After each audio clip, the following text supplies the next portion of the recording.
Memang kita ketahui salah satu kabar duka ya terkait jatuhnya pesawat ATR Tribuners dan operasi pencarian pertolongan terhadap pesawat ATR yang jatuh di kawasan Gunung Bulu Saraung, Kabupaten Maros, Pangkep, Sulawesi Selatan masih terus berlangsung hingga di hari ketiga pada Senin 19 Januari 2026. Bahkan sejak pagi, Tribuners tim SAR gabungan ini kembali berjibaku ya dengan kondisi alam yang jauh dari kata bersahabat.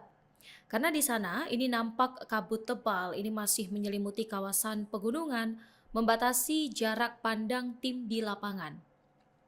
Dalam dokumentasi yang diterima dari Humas Basarnas Makassar sekitar pukul 12 siang waktu Indonesia Barat, terlihat jelas kabut pekat ini menutup hampir seluruh jalur pendakian. Tak hanya itu, angin kencang ini juga terus berembus di area terbuka, membuat vegetasi bergoyang dan menambah risiko selama proses pencarian.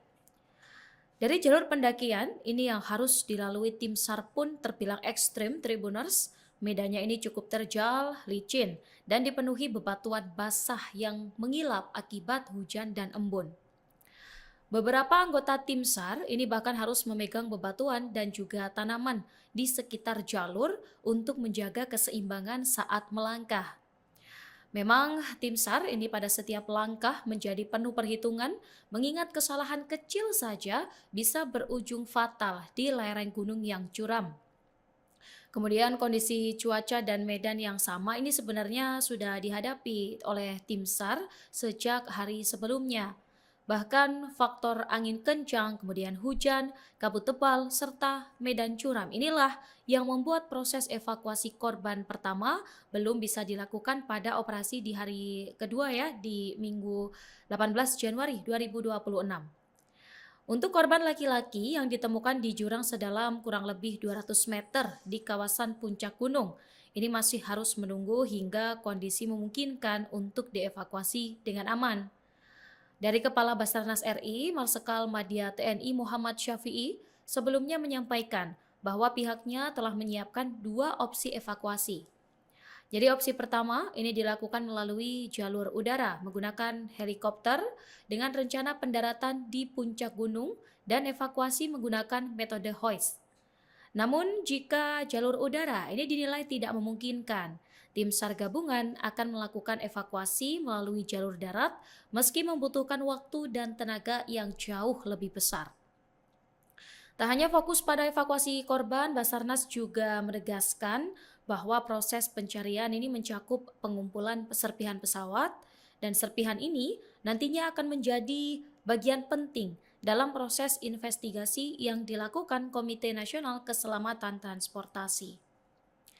Dan Tribuners, di tengah beratnya proses pencarian dan evakuasi di medan ekstrim, satu pertanyaan besar ini tentu terus muncul ya, apa sebenarnya penyebab utama jatuhnya pesawat ATR ini? Dari pemerintah ini memastikan bahwa penyebab jatuhnya pesawat yang tengah menjalankan misi negara hingga kini belum dapat disimpulkan. Karena memang seluruh pihak ini masih menunggu hasil investigasi resmi Tribuners, terutama analisis dari kotak hitam atau black box pesawat.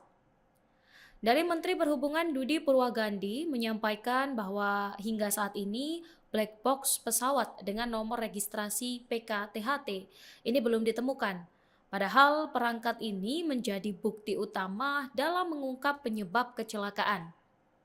Black box sendiri ya Tribuners ini terdiri dari dua bagian penting, yaitu flight data recorder yang merekam data teknis penerbangan serta cockpit voice recorder yang menyimpan percakapan awak pesawat sebelum insiden terjadi.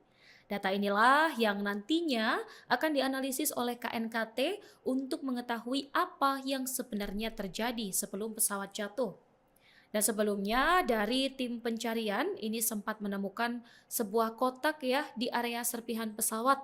Namun setelah diperiksa lebih lanjut, benda tersebut dipastikan bukan black box Tribuners, melainkan emergency locator transmitter, yaitu alat pemancar sinyal darurat yang aktif ketika pesawat mengalami kecelakaan.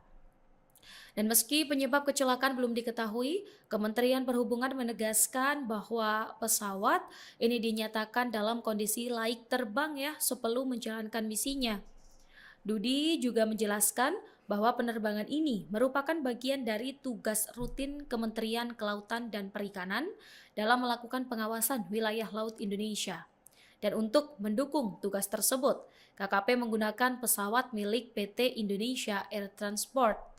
Dan memang insiden ini menjadi sorotan nasional ya, mengingat pesawat tersebut menjalankan misi negara. Selain itu, kasus ini juga menambah daftar kecelakaan dan insiden serius penerbangan di Indonesia. Dari laporan tahunan KNKT, sepanjang tahun 2024 ini tercatat sekitar 9 kecelakaan dan 15 insiden serius di sektor penerbangan yang angka ini menunjukkan lebih tinggi dibandingkan periode sebelumnya. Dan pemerintah pun menegaskan seluruh hasil investigasi nantinya akan dibuka secara transparan setelah KNKT menyelesaikan analisis teknisnya. Sementara proses investigasi masih berjalan, pencarian korban pun terus dilakukan Tribuners, dan pada hari berikutnya tim SAR ini kembali menerima kabar penting ya dari lapangan. Tim SAR gabungan kembali menemukan satu korban pesawat Tribuners pada Senin 20 Januari. Informasi ini disampaikan langsung ya oleh Kepala Basarnas RI, Marsikal Madya TNI Muhammad Syafi'i dalam konferensi pers di kantor Basarnas Makassar. Syafi'i mengatakan penemuan ini berdasarkan laporan langsung dari tim SAR yang berada di lokasi kejadian. Dan korban kedua ini ditemukan sekitar 15 menit sebelum konferensi pers berlangsung. Dengan temuan ini, Tribuners, total korban yang berhasil ditemukan hingga hari ketiga pencarian berjumlah 2 orang. Untuk korban kedua ini ditemukan di kedalaman sekitar 500 meter, jauh lebih dalam dibanding korban pertama yang ditemukan di lereng sedalam 200 meter. Meski demikian, Basarnas belum dapat memastikan identitas korban yang baru ditemukan tersebut. Penentuan identitas ini memang sepenuhnya menjadi kewenangan dari tim DVI Mabes Polri. Berdasarkan informasi awal dari lapangan Tribuners, korban kedua diduga berjenis kelamin perempuan. Namun untuk kepastian mengenai identitas maupun kondisi korban tetap ya menunggu hasil resmi dari tim DVI Polri. Syafi'i juga menjelaskan bahwa lokasi penemuan korban ini berada di area dengan kondisi medan yang sangat ekstrim. Bahkan lereng gunung ini memang cukup hampir tegak lurus Tribuners dengan kedalaman yang sangat curam dan didominasi bebatuan. Nah, saat ini korban telah berada bersama tim penyelamat di lokasi.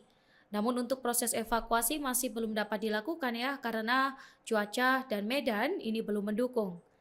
Dari tim SAR ini masih mengandalkan kombinasi operasi antara udara dan juga darat Tribuners yang awalnya evakuasi ini direncanakan menggunakan helikopter karena jarak dari lokasi ke bandara ini relatif dekat, kurang dari 10 menit penerbangan, namun kondisi cuaca ini menjadi tantangan utama. Awan rendah dan kabut tebal di ketinggian membuat evakuasi udara belum bisa dilakukan secara maksimal. Dan selain korban, tim SAR ini juga menemukan sejumlah bagian pesawat serta benda-benda yang diduga milik korban. Kemudian seluruh temuan ini akan dikumpulkan dan diserahkan kepada KNKT dan pihak kepolisian sesuai dengan kewenangannya. Hingga saat ini, lebih dari 1.200 personel SAR gabungan masih dikerahkan dan area pencarian ini dibagi ke dalam 4 sektor untuk mempercepat proses pencarian dan evakuasi. Selengkapnya, pemirsa dapat simak beberapa tayangan berikut.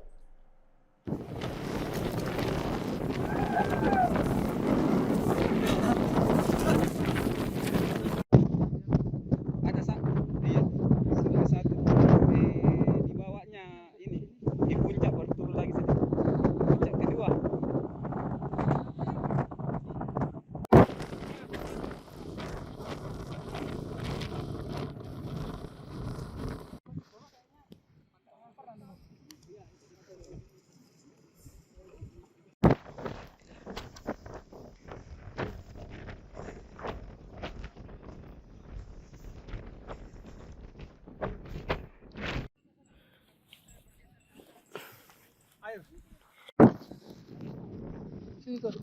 Apa bang?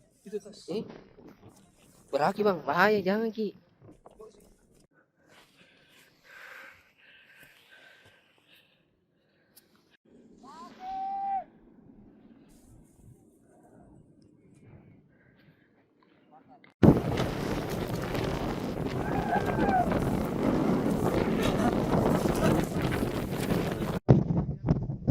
Download Tribun X sekarang, menghadirkan lokal menjadi Indonesia.